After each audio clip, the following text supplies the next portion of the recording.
The continuous video of corporate accounting part 3. இந்த video நம்ம என்ன பார்க்க போறோம் அப்படின்னு பார்த்தோம்னா ஷேரோட மீனிங், ஷேர் கேபிட்டல்னா என்ன, so division of shares capital பத்தி தான் பார்க்க போறோம். So first I have to explain meaning of share. ஸோ ஷேர் அப்படின்றதுக்கு மீனிங் என்ன அப்படின்னு பார்த்தோம்னா, ஒரு கம்பெனில வந்துட்டு கேபிட்டல் ரெக்குவயர்மெண்ட் தேவைப்படுது. அந்த கம்பெனி வந்து அதை பப்ளிக் இஷ்யூ பண்ணி அதுல இன்வெஸ்ட்மெண்ட் பண்றாங்க இல்லையா. சோ நான் இன்வெஸ்ட்மெண்ட் பண்றேன், உங்க கம்பெனிக்கு வந்துட்டு ஷேர் கொடுக்குறேன், அமௌண்ட்டை பே பண்றேன் அப்படின்னு சொல்லிட்டு குட்டி குட்டி பார்ட்டா அதை டிவைட் பண்ணி யாரெல்லாம் பே பண்றாங்களோ அவங்களோட அந்த அமௌண்ட்டை தான் என்ன சொல்லுவோம் அப்படின்னு பார்த்தோம்னா ஷேர்ஸ் அப்படின்னு சொல்லுவோம். Next I have to explain what is share capital.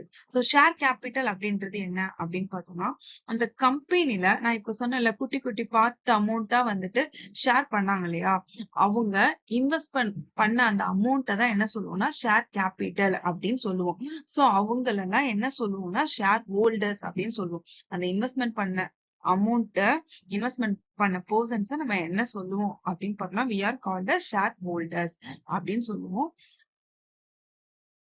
Next, types of share. So types of share, two types of shares இருக்கு. One is equity share and another one is preference shares.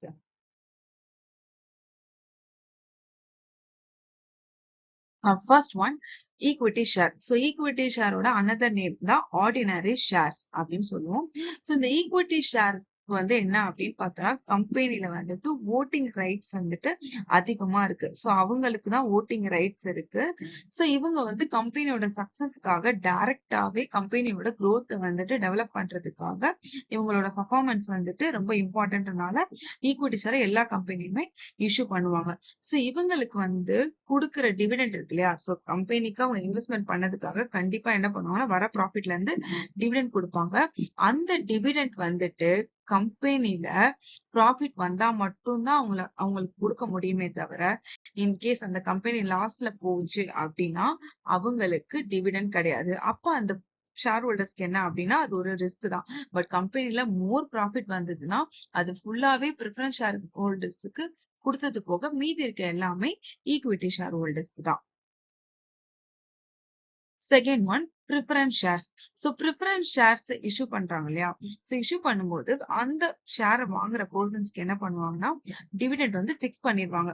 So இவ்வளவு amount தான் dividend அப்படின்னு சொல்லிட்டு ஒரு 2%னா 2%, இல்ல 8% அப்படின்னா அந்த ப்ராஃபிட்ல இருந்து 8% மட்டும்தான் அவங்களுக்கு வந்து டிவிடெண்ட் வந்து கொடுப்பாங்க.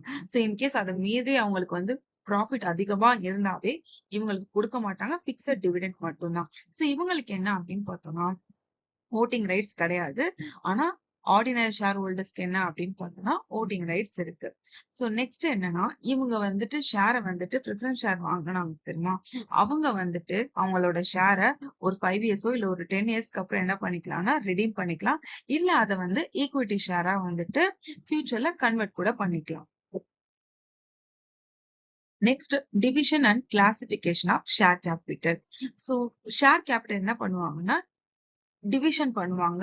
சோ ஃபர்ஸ்ட் என்ன அப்படின்னு பார்த்தோம்னா authorised capital. So authorise capital அப்படின்றது என்னன்னா ஒரு கம்பெனியோட ஷேர் கேபிட்டல் வந்து இன்வெஸ்ட்மெண்ட் பண்றாங்க இல்லையா, அந்த அமௌண்ட் என்ன அப்படின்னா எக்ஸாம்பிளுக்கு நான் சொல்றேன் 20 lakhs வச்சுக்கோங்களேன். அவங்க எவ்வளவு நம்பர் ஆஃப் ஷேர் இஷ்யூ பண்ணுவாங்கன்னா 2 lakh ஷேர் இஷ்யூ பண்ணுவாங்க.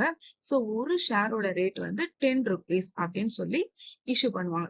சோ அப்படி இஷ்யூ பண்ணாங்க அப்படின்னா அவங்களோட கம்பெனியோட மொத்த கேபிட்டல் அமௌண்ட் என்ன அப்படின்னு பார்த்தோம்னா 2 மல்டிபிள் பண்ணோம்னா 2 lakhs-ஐயும் 10 மல்டிபிள் பண்ணோம்னா 20 lakhs.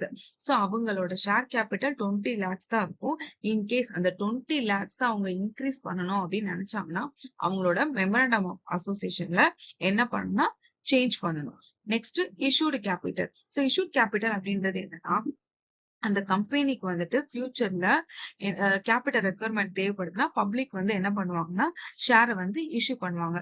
அந்த இஷ்யூ பண்றாங்க இல்லையா, அந்த ஷேர் வந்துட்டு எப்படி இஷ்யூ பண்ணணும்னா, நான் சொன்னேன்ல அந்த 20 lakhs தான் இஷ்யூ பண்ணணும்.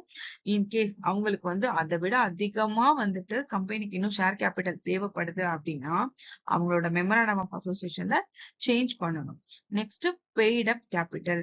சோ இந்த இஷ்யூ பண்றாங்களே, இஷ்யூ பண்ணதுல எவ்வளவு அமௌண்ட் வந்து ஷேர் வந்து பே பண்ணிருக்காங்களோ அதுதான் பெய்ட் அப் கேபிட்டல் அப்படின்னு சொல்லுவோம். சோ ஃபார் எக்ஸாம்பிளுக்கு நான் ஒரு ஷேரோட ரேட்டு ₹10 சொன்னேன். அவங்க வந்து ₹8 தான் பே பண்ணிருக்காங்க அப்படின்னா அது பெய்ட் அப் கேபிட்டல். ஓகே, நெக்ஸ்ட் வீடியோல நாம சம் பார்க்கலாம். தேங்க்யூ.